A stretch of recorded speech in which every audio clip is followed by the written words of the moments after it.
ప్రవీణ్ని నా ముందుకి రావద్దని ఖచ్చితంగా చెప్పేశాను. కానీ నేను స్వయంగా తను లేకుండా ఉండలేను. ప్రవీణ్కి ఆలియాకి పెళ్లి దగ్గర పడుతూ ఉంటే నాలో టెన్షన్ కూడా చాలా ఎక్కువ అవుతుంది. నేను తన్ని పెళ్లి రోజును ఎలా చూడగలను? తను నా కళ్ళ ముందే ఇంకెవరికో సొంతం అయిపోతాడు.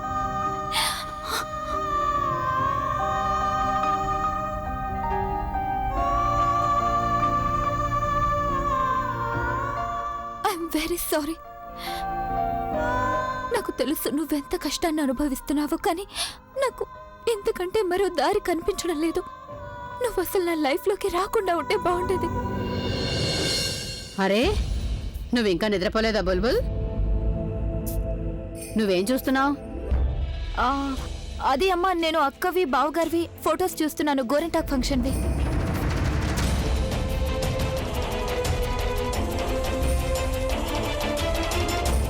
నాకు కూడా చూపించు. ఏది?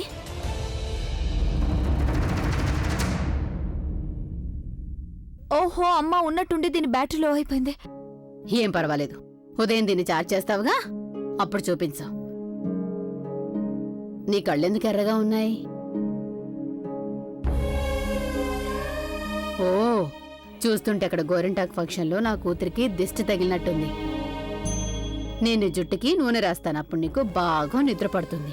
ఒకవేళ మీ అక్క ఇక్కడ ఉంటేనా నిన్ను బలవంతంగా పట్టుకొని మరీ నూనె రాసుండేది. ప్రజ్ఞ వెళ్ళిపోయి చాలా రోజులైపోయిందిగా, కానీ నాకు నిన్నే అప్పగింతలయ్యాయేమో అనిపిస్తూ ఉంటుంది.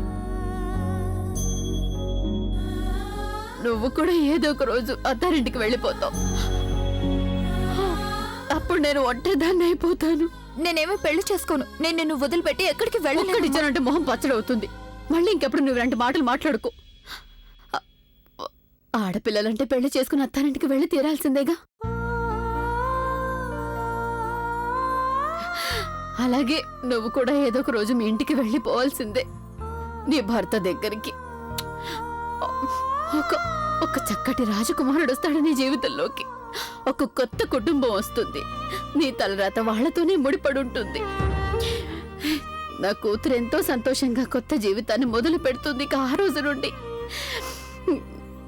జీవితం అస్సలు భారంగా ఉండదు, ఎంతో అందంగా ఉంటుంది. బుల్బుల్, నువ్వెవరినైనా ప్రేమించుంటే గనక దాని గురించి నువ్వు నాకు భయపడకుండా చెప్పు తల్లి. ఎవరైనా ఉన్నారా? తోడు దొరికినంత మాత్రాన జీవితం అందంగా మారుతుందా? ప్రేమ కూడా ఉండాలి కదమ్మా. అలాగే అందరి తలరాతల్లో ప్రేమ ఉండదు కదా. నువ్వెందుకులా మాట్లాడుతావు బుల్బుల్? ఎవరినైనా ప్రేమించావా అమ్మా నువ్వు? లేదమ్మా, నేను నీకు చెప్పడమే మర్చిపోయాను. అదే అమ్మా, నా స్నేహితురాలు ఉంది కదా, 3 ఏళ్ల నుంచి ఎవరితోనో లవ్ లో ఉంది. ఇప్పుడు వాళ్ళిద్దరికి గొడవ జరిగింది. వాళ్ళ గురించి నాకు తెలియదు, కానీ నాకైతే ప్రేమ మీద నమ్మకమే పోయింది. నువ్వు నాకు మాట ఇవ్వాల్సిందే. నాకు ప్రేమ మీద నమ్మకం కలిగేంత వరకు నాకు పెళ్లి చేయాలని ఆలోచించకూడదు. ప్లీజ్.